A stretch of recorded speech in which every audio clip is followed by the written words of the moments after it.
Began with a slight drizzle and cloudy skies. It wasn't sunny, but the weather added a mystical charm to the city. We were staying at the Sheraton Grand Tbilisi Metechi Palace, a hotel beautifully nestled along the Kura River, with a panoramic view of the old town of Tbilisi. Our first destination for the day was the monumental Chronicle of Georgia, a towering structure located on Mount Kini, overlooking the serene Tbilisi Sea. Often referred to as Georgia's Stonehenge, this grand memorial was initiated by renowned Georgian sculptor Zurab Tsereteli in 1985.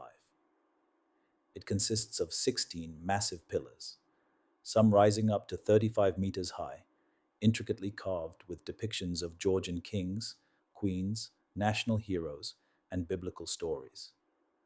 The upper sections of the columns feature scenes from the life of Christ, while the lower portions narrate the history of Georgia. As we stood in front of it, the scale was overwhelming. Compared to an average human standing nearby, the structure felt enormous, awe inspiring. The wind was fierce, and the cold air made the moment even more dramatic. From the back side of the monument, we had a sweeping panoramic view of the Tbilisi Sea, which, to our surprise, is an artificial lake created in the 1950s to serve as a major water reservoir for the city. Adjacent to the monument stands the Annunciation Church, a small and serene Orthodox chapel, modest in architecture but spiritually significant. We spent some time walking around the monument, taking in the powerful imagery and the expansive views. Though it wasn't raining, the entire area was wet and slippery due to the morning drizzle. Our next destination was the iconic Mother of Georgia, or Kartlis Dida, as she's known in Georgian. This 20-meter tall aluminum statue stands atop Sololaki Hill, symbolizing the Georgian national character. She wears traditional Georgian attire, holding a bowl of wine in her left hand to greet friends and a sword in her right hand to defend the nation from enemies.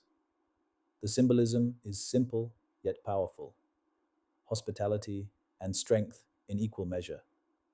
From this elevated viewpoint, we had another breathtaking panorama of Tbilisi city and the sprawling Tbilisi Botanical Garden below. We then set out on a walking tour of the old city. Along the way, we visited a couple of ancient churches, each with its own character. Most of these churches do not permit photography inside. Women are expected to cover their heads with a scarf, and men must remove their hats or caps, a sign of reverence in Orthodox tradition.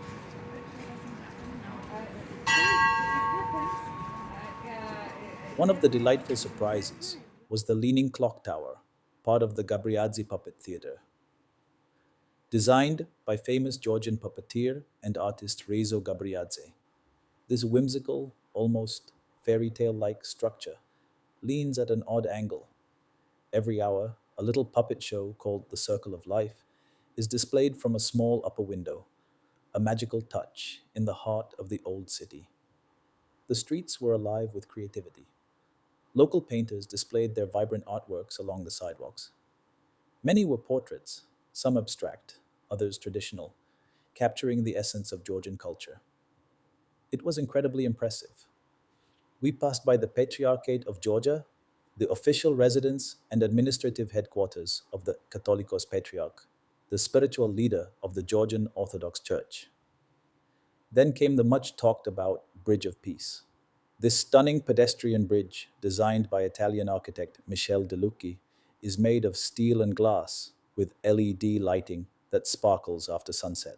From the bridge, we admired the beautiful view of He the just Kura River. traveled in Georgia and discovered this area, and because of him, we call this his name. And what is here? It's several. We stopped at the statue of the Toastmaster of Georgia, a jovial bronze figure raising a wine horn in celebration. In Georgia, the tamada or Toastmaster plays a central role in the supra or traditional feast. With poetic speech and heartfelt stories, he leads the guests through a series of ceremonial toasts. This statue captures the spirit of celebration and Georgian warmth. Near a wine shop, we spotted a sign with a witty quote: "Alcohol may be man's worst enemy, but the Bible says love your enemy, attributed to Frank Sinatra. A moment of humor and reflection.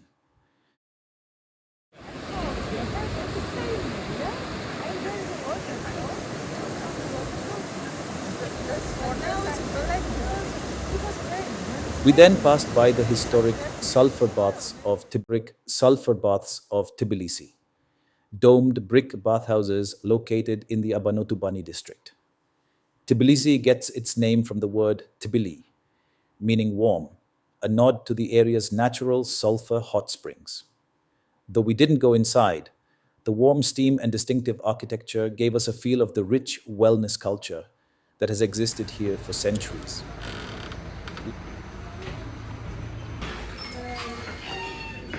Lunch was at a lovely Georgian restaurant. The food was delicious, hearty, flavorful, and soul satisfying. We took a few photographs outside, preserving memories of the meal and the moment.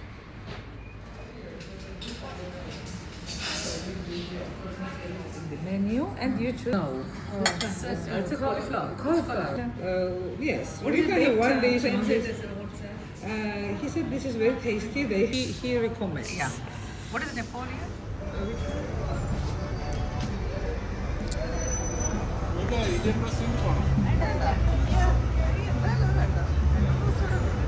그럼 우리 라지스타일라도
To end the day, we returned once more to the Bridge of Peace, now glowing under the night sky.